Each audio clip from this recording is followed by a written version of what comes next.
بسم الله الرحمن الرحيم. الحمد لله رب العالمين، والصلاة والسلام على سيد الأنبياء والمرسلين وعلى آله وأصحابه وأهل بيته أجمعين، أما بعد.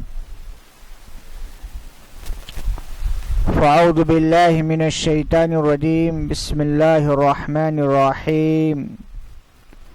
وأقيموا الصلاة وآتوا الزكاة. صدق الله المولانا العظيم.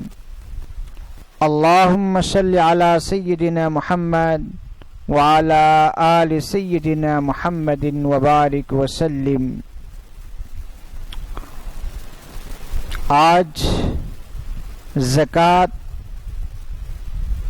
کے موضوع پہ کچھ گفتگو کرنی ہے.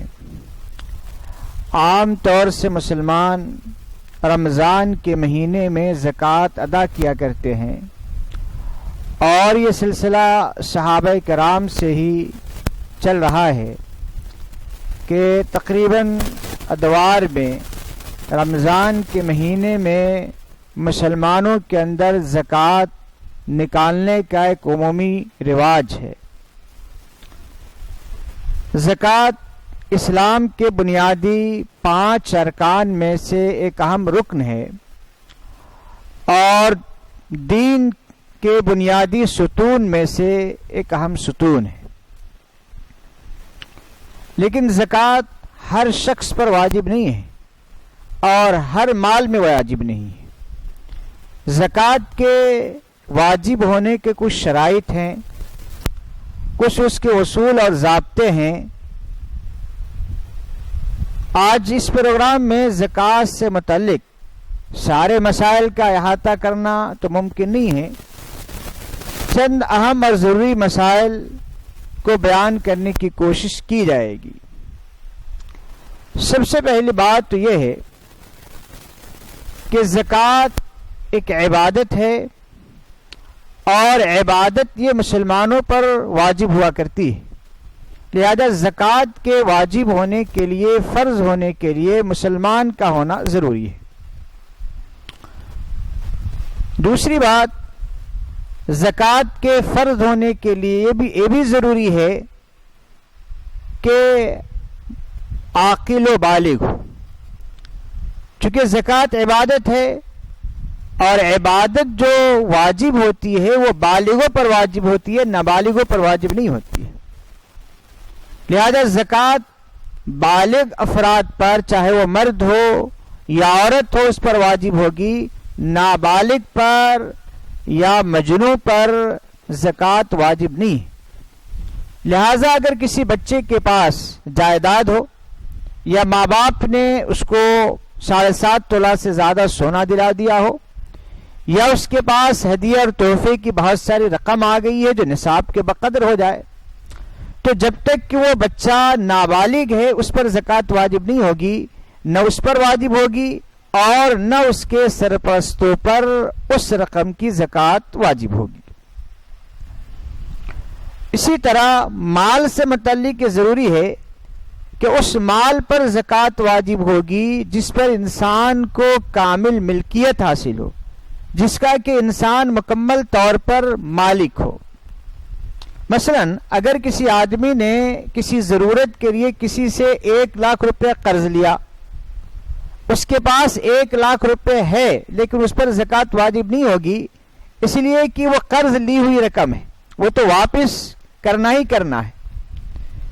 یا اسی طریقے سے کسی نے سونے کو رہن پہ رکھ دیا یا اس کے پاس کسی نے رہن پہ رکھا ہے، تو نہ رہن رکھنے والوں پر زکوٰۃ واجب ہوگی، یعنی نہ جس کے پاس رہن رکھی گئی ہے اس پر بھی زکوٰۃ واجب نہیں ہوگی.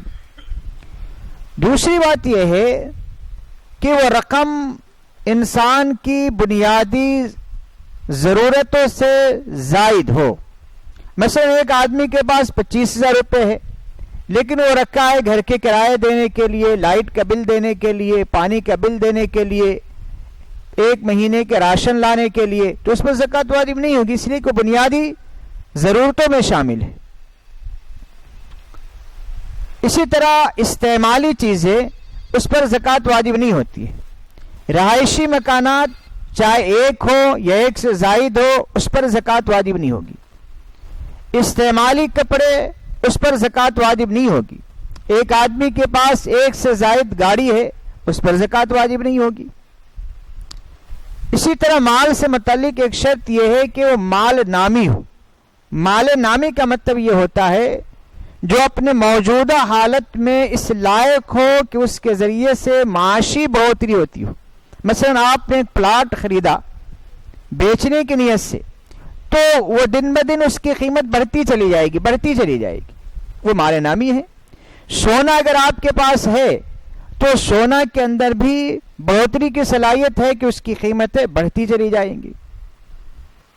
اسی طرح ایک شرط یہ ہے کہ مال آتے ہی فوری زکوٰۃ واجب نہیں ہوتی، اس پر 1 سال کا گزرنا ضروری ہے۔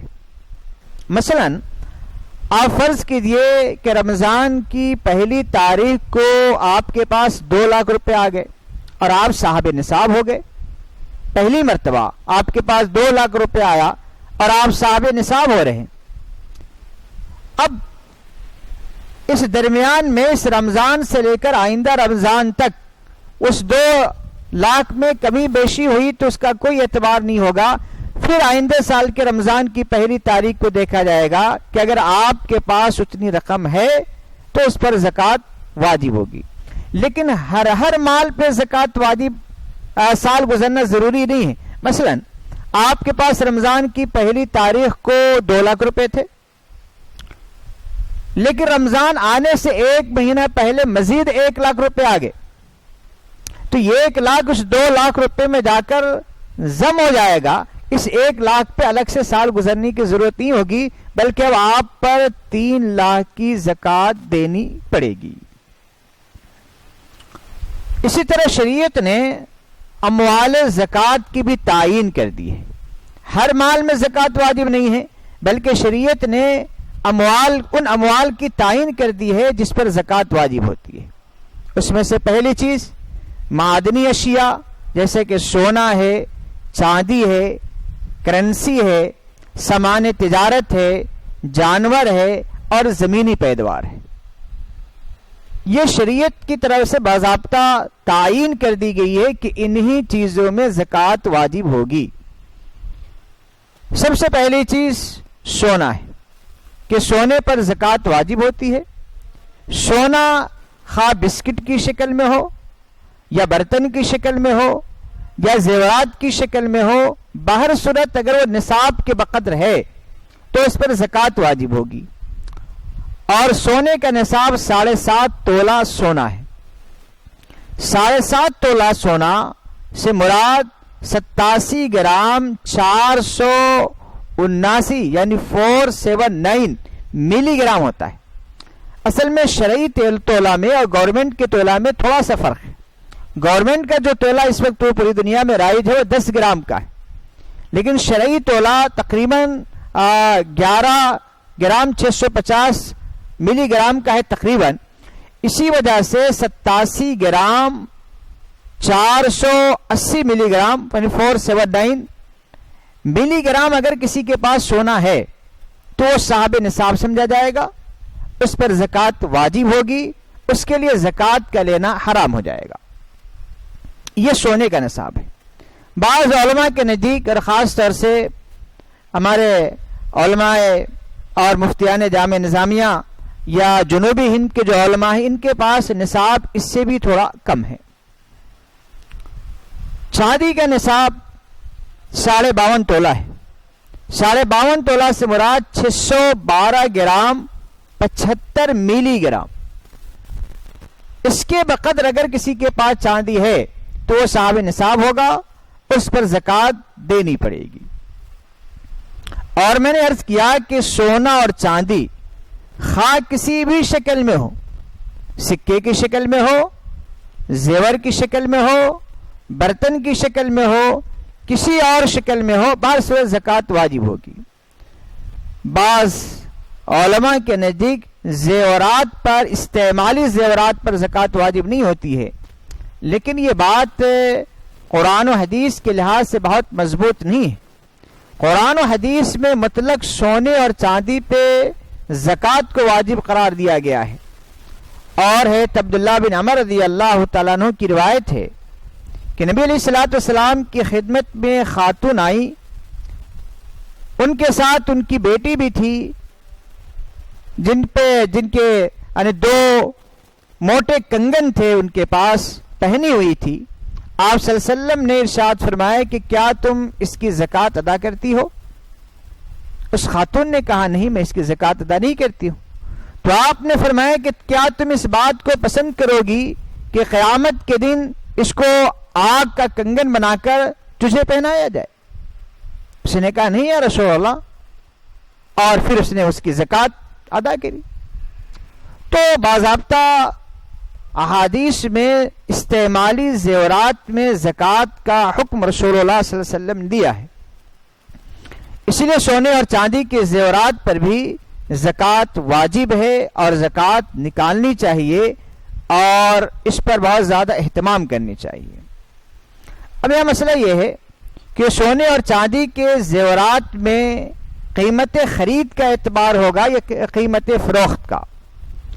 آپ کسی دکان سے سونا خریدے، لیکن جب سونا فروخت کرنے کے لیے جائیں گے تو اس کی قیمت الگ ہوگی، قیمت خرید الگ ہوتی ہے، قیمت فروخت الگ ہوتی ہے۔ تو آپ کو اختیار ہے، آپ چاہے قیمت خرید کے لحاظ سے زکوٰۃ ادا کرے یا قیمت فروخت کے لحاظ سے آپ زکوٰۃ ادا کرے، یہ دونوں آپ کو گنجائش ہے، لیکن قیمت فروخت کے لحاظ سے بھی زکوٰۃ ادا کی جا سکتی ہے، بلکہ زکوٰۃ ادا کی جائے گی۔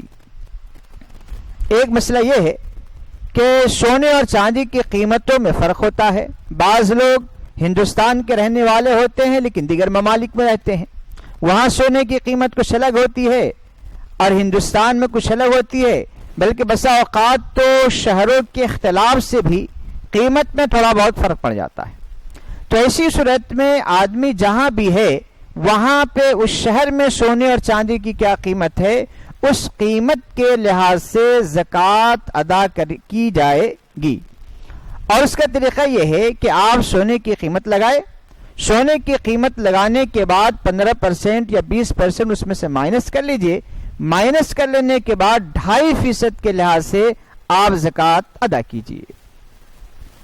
اسی طرح عام طور سے لوگ بچیوں کو شادی میں دینے کے لیے زیورات خرید لیتے ہیں، تو شادی میں دینے کے لیے جو زیورات خریدے گئے وہ اگر ماں باپ کی ملکیت ہیں اور نصاب کے بقدر ہیں تو ماں باپ پر زکوٰۃ واجب ہوگی۔ اگر ان لوگوں نے بچوں کو مالک بنا دیا ہے، بچی کو مالک بنا دیا ہے، اور اگر نصاب کے بقدر ہے اور بچی بالغہ ہو تو پھر اس پر زکوٰۃ واجب ہوگی۔ لیکن اگر نابالغ بچی کو سونے کا یا چاندی کا مالک بنا دیا گیا تو ایسی صورت میں اس پر زکوٰۃ واجب نہیں ہوگی، لیکن ملکیت کا مطلب یہ کامل طور پر اس کو دے دینا، اس کو مکمل تصرف کا اختیار دے دینا۔ تو یہ ہے سونے اور چاندی کی تھوڑی سی تفصیلات۔ دوسرا مسئلہ کرنسی نوٹ کا ہے، یعنی آپ کے پاس جس ملک کی کرنسی ہے اس کرنسی پر بھی زکوٰۃ واجب ہوتی ہے۔ اب مسئلہ ہے کہ کرنسی کا نصاب کیا ہوگا، یعنی کتنی رقم آپ کے پاس ہوگی تو آپ صاحب نصاب سمجھے جائیں گے۔ یہ مسئلہ موجودہ دور میں بہت اہم ہو گیا ہے، اور اس کی وجہ یہ ہے کہ رسول اللہ صلی اللہ علیہ وسلم کے دور میں جب نصاب کی تعیین کی گئی تھی، 7.5 تولہ سونا، 52.5 تولہ چاندی، 40 بکری اور 5 اونٹ، 30 گائے، تو اس زمانے میں یہ ان سب کی قیمتیں برابر ہوا کرتی تھی، یعنی 7.5 تولہ سونا میں 52.5 تولہ چاندی خریدی جا سکتی تھی، 52.5 تولہ چاندی میں 7.5 تولہ سونا خریدا جا سکتا تھا، 7.5 تولہ سونا میں 40 بکری خریدی جا سکتی تھی، 5 اونٹ کے بدلے 30 گائے خریدی جا سکتی تھی، یعنی اس نصاب کی جو تعیین ہوئی تھی تقریباً نصابوں میں توازن تھا۔ لیکن موجودہ دور میں سونے اور چاندی کی قیمت پہ بہت بڑا فرق ہو گیا ہے۔ عام طور سے مفتیان کرام اور فقہا یہی مسئلہ لکھتے ہیں اور اسی پر فتویٰ بھی دیا جا رہا ہے کہ کرنسی نوٹ کے سلسلے میں چاندی کو معیار بنایا جائے اور جس کے پاس 52.5 تولہ چاندی کے بقدر رقم ہے تو وہ صاحب نصاب سمجھا جائے گا. اب تک یہی فتویٰ ہے اور اسی پر تمام ہندوستان کے دارالفتہ فتویٰ بھی دیتے ہیں اور علماء کی اکثریت کی یہی رائے ہے. لیکن اس رائے میں بہت صورت مشکلات بہت ہے. مشکلات اس معنی میں ہے کہ 52.5 تولہ چاندی کی قیمت اس وقت آج 5 مئی 2020 کا جو ریٹ ہے اس کے لحاظ سے مشکل سے 25,000 روپے ہوں گے. اب زیادہ سے زیادہ آپ مان لیجئے 26,000 روپے ہوں گے. اگر چاندی سے نصاب کو متعین کیا جائے تو 26,000 اگر کسی کے پاس ہے اور وہ ضرورت سے زائد ہے، معاشرے کے اندر وہ مالدار نہیں سمجھا جائے گا لیکن شرعاً وہ مالدار سمجھا جائے گا. لیکن اگر سونے سے اگر نصاب کی تعین کی جائے تو سونے کا نصاب جو ہے موجودہ آج کے ریٹ لحاظ سے 3,80,000 اگر کسی کے پاس رقم ہے اور اس کے ضرورت سے زائد ہے تو اس پر زکوٰۃ واجب ہوگی، وہ صاحب نصاب سمجھا جائے گا. تو سونے سے نصاب کی تعین کرنے میں یعنی زیادہ سہولت ہے، اس ساتھ زیادہ ہے. اس سلسلے میں ہر آدمی اپنی مقامی طور سے بڑے علماء سے مشورہ کر لے اور مشورہ کر لینے کے بعد ہی اس پر یعنی عمل کرے تو زیادہ بہتر ہے. اس لیے کہ چاندی سے کرنسی نوٹ کی قیمت لگانے میں یہ مشکلات تو بہر صورت ہیں لیکن فتویٰ اسی قول پر ہے. اسی لیے مقامی طور پر مقامی علماء سے اس سلسلے میں مسائل کو معلوم کرے اور اس کے بعد زکوٰۃ نکالنے کی کوشش کرے. انشاءاللہ تبارک و تعالی باقی جو مسائل ہیں ان مسائل کو آئندہ کے پروگرام میں بیان کرنے کی کوشش کی جائے گی.